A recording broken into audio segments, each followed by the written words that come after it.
भारत के हृदय स्थल यानी कि हार्ट स्टेट के रूप में जाना जाने वाला मध्य प्रदेश अपनी भौगोलिक स्थिति, अपने समृद्ध इतिहास और सांस्कृतिक विविधता के लिए पूरे देश में विशिष्ट स्थान रखता है। लेकिन साथ साथ वर्तमान में जिस स्थल में हम मध्य प्रदेश को देखते हैं, वो रातों रात नहीं बना, बल्कि इसके पीछे एक लंबा प्रशासनिक, राजनीतिक और हम कह सकते हैं कि ऐतिहासिक संघर्ष और एकीकरण का दौर रहा। स्वतंत्रता के समय यह किसी एक अखंड इकाई के रूप में नहीं था, बल्कि अलग अलग रियासतों के रूप में, ब्रिटिश प्रांतों के रूप में यह बिखरा हुआ था।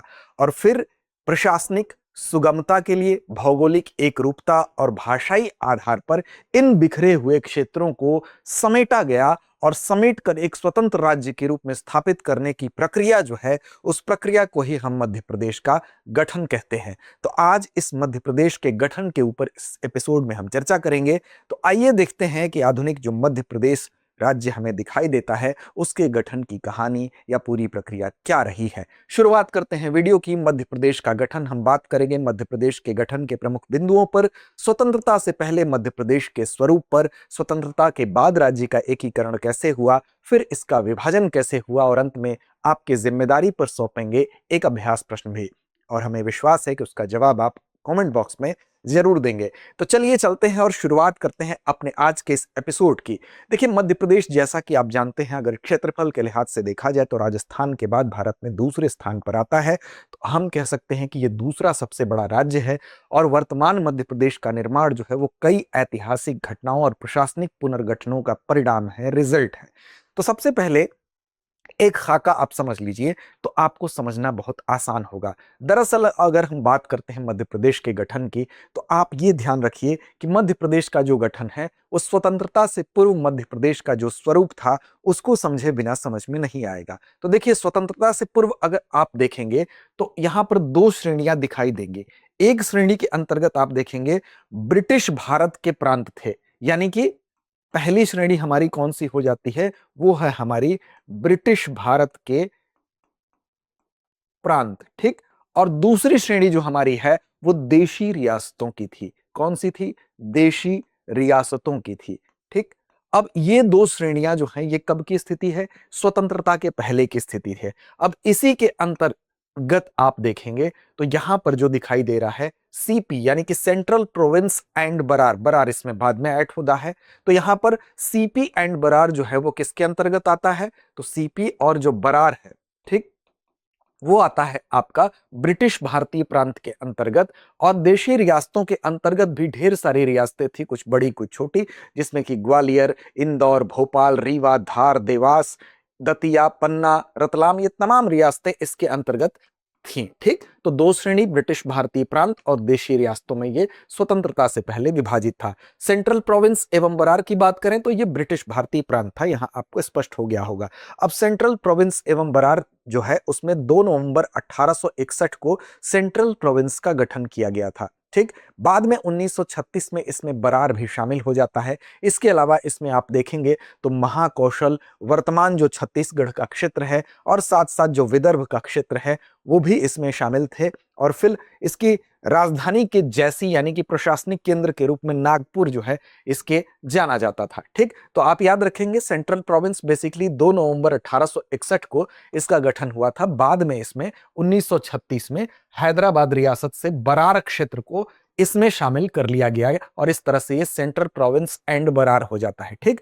फिर इसके अंतर्गत महाकौशल, छत्तीसगढ़ वर्तमान वाला जो है, और विदर्भ के क्षेत्र भी शामिल थे और इसकी राजधानी के जैसा नागपुर था। तो ये हो गया आपका ब्रिटिश भारतीय प्रांत के रूप में स्वतंत्रता से पूर्व की स्थिति है। इसी तरह से अगर आप देखेंगे तो दूसरे पार्ट में वो तमाम हम कह सकते हैं कि रियासतें थी। तो ये दो हिस्से हो गए। अब इनका एकीकरण हुआ तब तो वर्तमान प्रदेश का स्वरूप आया। तो 1947 के समय जब हम स्वतंत्र हुए, तो प्रशासनिक सुविधा के लिए कुछ नई प्रशासनिक इकाइयां बनती हैं। जैसे उन नई प्रशासनिक इकाइयों के अंतर्गत ही आप देखेंगे जिसमें पुराना एमपी आता है। जैसे हम पहला नाम ले सकते हैं किसका? पुराना एमपी, पुराना यानी कि मध्य प्रदेश, ठीक। पहला है ये। अब ये पुराना मध्य प्रदेश जो प्रशासनिक इकाई है, वो क्या है? तो वही स्वतंत्रता से पहले जो सेंट्रल प्रोविंस और बरार वाला क्षेत्र है, वही है पुराना मध्य प्रदेश के रूप में, एक यूनिट, नई इकाई के रूप में ये पहचाना जाने लगा। इसी तरह से दूसरा आप देखेंगे जिसको कि मध्य भारत के रूप में जाना गया, दूसरा जो है ये मध्य भारत के रूप में जाना गया, ये विस्तृत क्षेत्र था काफी, ठीक।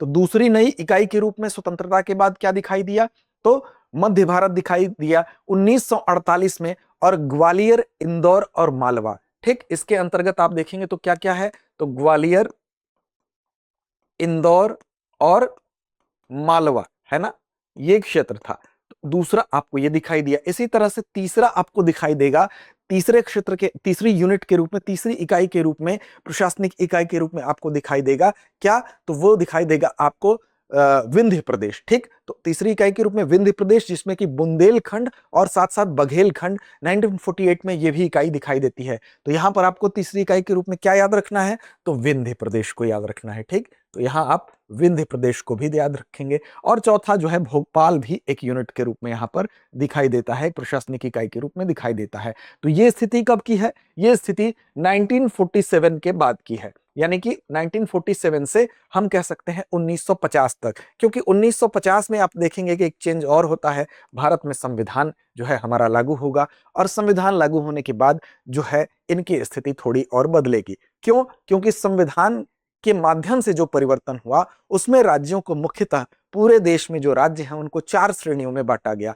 और वो 4 श्रेणी कौन कौन सी थी, तो आप जानते हैं कि उसमें part A, part B, part C और पार्ट डी, ये 4 श्रेणियां बनाई गई थी। जिसमें कि पार्ट ए में कौन कौन था, तो पार्ट ए में पूर्व ब्रिटिश प्रांत जो थे उनको रखा गया। इसी तरह से पार्ट बी में पूर्व बड़ी जो रियासतें थी उनको रखा गया, रियासतों और संघों से बने राज्यों को रखा गया।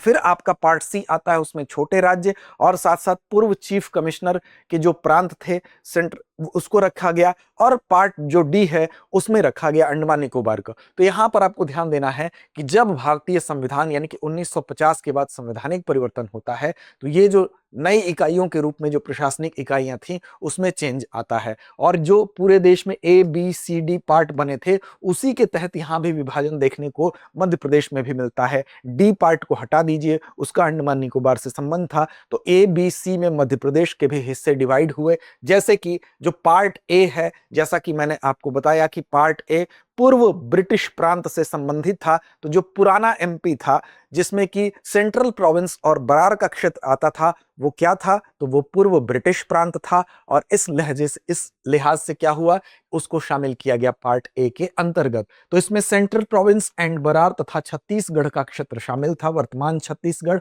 और इसके प्रथम मुख्यमंत्री के तौर पर पंडित रविशंकर शुक्ल को जाना जाता है। इसी तरह से पार्ट बी की अगर हम बात कर लें तो पार्ट बी में मध्य भारत का नाम, पार्ट बी में क्या जुड़ा, तो पार्ट बी में जैसा कि मैंने आपको बताया था कि जो पूर्व बड़ी रियासतें थीं वो रियासत संघों से बने राज्य थे, तो इसमें मध्य भारत को इसमें शामिल कर लिया गया। तो 22 अप्रैल 1948 को जिसका गठन हुआ था मध्य भारत का, वो किस में आ गया, पार्ट बी में आ गया, ठीक। तो ये भी आपको याद रखना है, ठीक। यहां से संबंध किसका था, तो ग्वालियर के महाराजा जीवाजी राव सिंधिया यहाँ के प्रमुख राज प्रमुख थे।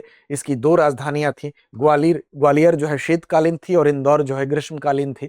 ये चला गया आपका हम कह सकते हैं संवैधानिक परिवर्तन के बाद किसमें, पार्ट बी में चला गया, ठीक। इसी तरह से पार्ट सी में आप देखेंगे तो जो विंध्य प्रदेश आता है, ठीक, भोपाल और विंध्य प्रदेश ये किस में चले गए, तो ये पार्ट सी में चले गए, जिसमें कि छोटे राज्य और पूर्व चीफ कमिश्नर के जो प्रोविंस थे वो शामिल हो गए।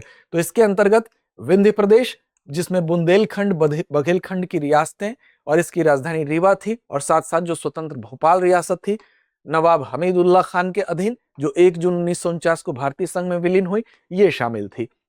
तो इस तरह से आप ये समझ गए कि कैसे स्वतंत्रता के बाद, संवैधानिक परिवर्तन के बाद मध्य प्रदेश अलग अलग कैसे आपको ये दिखाई देता है। लेकिन अब सवाल उठता है कि जो आधुनिक जो मध्य प्रदेश हमको जिस रूप में दिखाई दे रहा है वो कैसे हुआ, उस पर भी बात करेंगे। लेकिन उससे पहले आपके लिए एक महत्वपूर्ण सूचना है कि आपको 11 अगस्त से लेकर 16 अगस्त के बीच में मिल रहा है फ्रीडम सेल के तहत हमारे सभी पीसीएस के लाइव ऑनलाइन कोर्सेज पर 50% तक का डिस्काउंट। और इस डिस्काउंट का लाभ आप उठा सकते हैं इस पीरियड के अंतर्गत, चाहे वो यूपीपीसीएस का कोर्स हो, बीपीएससी, आरएएस, एचसीएस हो, या तमाम जो आपको कोर्स इस पर दिख रहे हैं उन सभी के ऑनलाइन कोर्सेज पर 50% तक की छूट मिल रही है। तो इसके लिए आपको क्या करना है, डिस्क्रिप्शन डिस्क्रिप्शन में लिंक होगा, उस लिंक पर अपनी उंगलियों को तकलीफ देते हुए क्लिक करिए और फिर पहुंचेंगे आप यहां तक। साथ साथ उसके अलावा भी मन में डाउट हो तो आप कॉल करिए हमारे नंबर पर 8750187501 पर। साथ ही साथ आपको बता दें कि इसी सेल के अंतर्गत एमपीपीएससी के जो ऑनलाइन कोर्सेज हैं,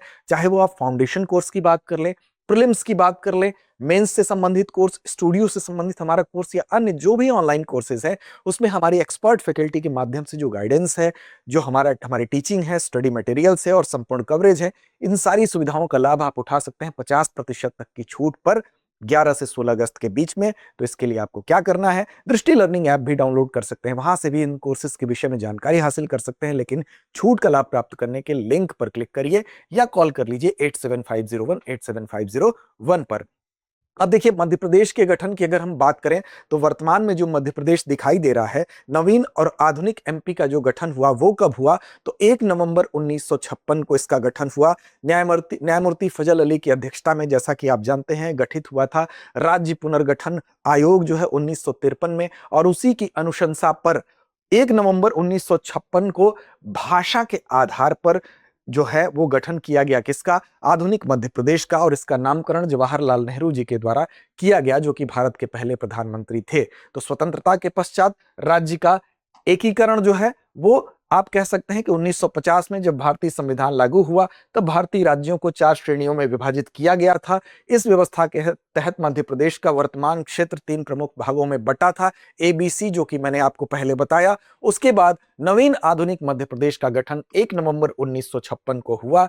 कैसे हुआ, तो सर्वोच्च न्यायालय के सेवानिवृत्त मुख्य न्यायाधीश थे न्यायमूर्ति फजल अली, उन्हीं की अध्यक्षता में राज्य पुनर्गठन आयोग गठित हुआ 1953 में, और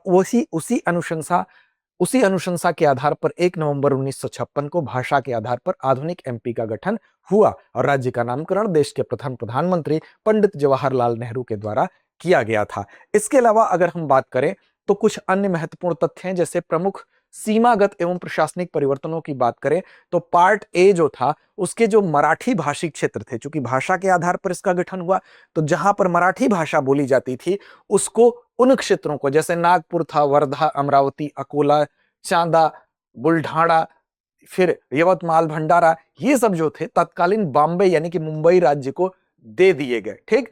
और राजस्थान के कोटा जिले की सिरोंज तहसील जो है उसको विदिशा जिले से जोड़ लिया गया।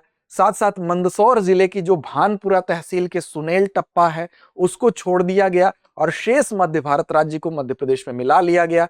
इसके अलावा सीहोर की एक छोटी सी तहसील जो भोपाल थी, पहले किसका पार्ट थी, सीहोर की छोटी तहसील थी, उस भोपाल को नवगठित राज्य की राजधानी बना लिया गया। और गठन के समय राज्य में जिलों की संख्या कितनी थी, तो जिलों की संख्या थी 43। लेकिन इन जिलों की संख्या बदलती है, कैसे बदलती है, तो राज्य का आप आगे चल के देखेंगे, फिर 2000 में आते आते राज्य का विभाजन भी हुआ। तो 1 नवंबर 2000 को मध्य प्रदेश पुनर्गठन अधिनियम 2000 के अंतर्गत क्या हुआ, राज्य के पूर्वी भाग को अलग कर दिया गया और यहां से 26वें राज्य का उदय हुआ। और उस 26वें राज्य का नाम क्या था, तो छत्तीसगढ़ उसका नाम था। तो 1 नवंबर 2000 को राज्य के पूर्वी भाग से अलग होकर देश का 26वां राज्य अस्तित्व में आया, जिसका नाम छत्तीसगढ़ था। और छत्तीसगढ़ जब अलग हुआ तो मध्य प्रदेश के 16 डिस्ट्रिक्ट जो थे वो नए राज्य में चले गए। और इसके पश्चात मध्य प्रदेश में कितने जिले बचे, तो 45 जिले और 9 संभाग बचे। हालांकि प्रशासनिक सुगमता के लिए बाद के वर्षों में फिर नए जिलों का गठन किया गया। और वर्तमान स्थिति के लिहाज से अगर देखा जाए तो इस समय कुल 55 जिले और 10 संभाग हैं मध्य प्रदेश में। ठीक। अब कुछ अन्य फैक्ट भी जो कि आपको याद रखना चाहिए, जैसे सीमावर्ती जो स्टेट हैं उनसे मध्य प्रदेश के कौन कौन से जिले लगते हैं। जैसे यूपी से अगर आप देखें तो 14 जिले लगते हैं मध्य प्रदेश के। कौन कौन से हैं, तो भिंड है, टीकमगढ़ है, छतरपुर है, पन्ना, सतना, रीवा, सीधी, दतिया, शिवपुरी, सागर, सिंगरौली, अशोकनगर, मुरैना, निवाड़ी है। इसी तरह से छत्तीसगढ़ से 6 जिले जो है उसकी सीमा लगती है, सीधी, शहडोल, डिंडोरी, बालाघाट, सिंगरौली, अनूपपुर। राजस्थान से 10 जिलों की सीमा लगती है, मुरैना, शिवपुरी, गुना, राजगढ़, नीमच, मंदसौर, रतलाम, झाबुआ, श्योपुर, आगरमालवा। और इसी तरह से गुजरात से 2 जिलों की लगती है सीमा, झाबुआ, अलीराजपुर की। और महाराष्ट्र से 9 जिलों की सीमा लगती है, अलीराजपुर, बड़वानी, खरगोन, खंडवा, बुरहानपुर, बैतूल, छिंदवाड़ा, सिवनी और बालाघाट। इस प्रकार इस स्लाइड को भी आप देखिए कि मध्य प्रदेश की सीमा से लगे राज्य और उनके जिले कौन से हैं। तो उत्तर प्रदेश से 11 जिले, उत्तर प्रदेश के 11 जिले लगते हैं मध्य प्रदेश से। अब थोड़ा सा उल्टा, यानी कि पड़ोस के जो राज्य हैं उनके कौन कौन से जिले लगते हैं मध्य प्रदेश से। तो उत्तर प्रदेश के 11 जिले लगते हैं आगरा, इटावा, जालौन, झांसी, ललितपुर, मादा, मिर्जापुर, प्रयागराज, महोबा, सोनभद्र, चित्रकूट। इसी तरह से राजस्थान के 10 जिले लगते हैं जो कि यहाँ पर क्रमशः दिए गए हैं: प्रतापगढ़, बांसवाड़ा, बारां, झालवाड़, सवाई माधोपुर, कोटा, धौलपुर, चित्तौड़गढ़, भीलवाड़ और करौली। महाराष्ट्र के 8 जिले: धुले, नागपुर, अमरावती, भंडारा, बुल्हाड़ा, गोंदिया, नंदुरबार, जलगांव। छत्तीसगढ़ के 7 जिले: राजनांदगांव, कबीरधाम, बिलासपुर, मुंगेली, सूरजपुर, कोरिया, बलरामपुर। और इसी तरह से गुजरात के 2 जिले: दाहोद और बड़ोदरा। तो ये भी फैक्ट्स आप ध्यान रखेंगे, आप इसका स्क्रीनशॉट ले सकते हैं। तो ये थी पूरी स्वतंत्रता से पहले से लेकर और स्वतंत्रता के बाद तक के मध्य प्रदेश के गठन की कहानी, और साथ साथ उसके विभाजन का भी ये आपके सामने रखा गया पूरा का पूरा प्रसंग। अब बारी आती है अभ्यास प्रश्न की, और इस अभ्यास प्रश्न की जिम्मेदारी हमेशा की तरह होगी आप पर। लेकिन फिर आपको याद दिला दे, 11 से लेकर 16 अगस्त तक आप उठा सकते हैं हमारे सभी ऑनलाइन कोर्सेज पर 50% तक की छूट का लाभ। तो क्लिक करिए, डिस्क्रिप्शन में आपको लिंक दिया होगा, या कॉल करिए 8750187501 पर। मध्य प्रदेश राज्य से अधिकतम सीमा साझा करने वाला राज्य कौन सा है? विकल्प आपके सामने है: राजस्थान, गुजरात, उत्तर प्रदेश या महाराष्ट्र। तो जवाब दीजिए कमेंट बॉक्स में। साथ साथ चैनल को सब्सक्राइब नहीं किए हैं तो कर लीजिए। लड़ते रहिए, ईमानदारी से अपने लक्ष्य की ओर बढ़ते रहिए। अब एग्जाम की तैयारी को और बेहतर करने के लिए हमारे चैनल को लाइक, शेयर और सब्सक्राइब करना ना भूलें।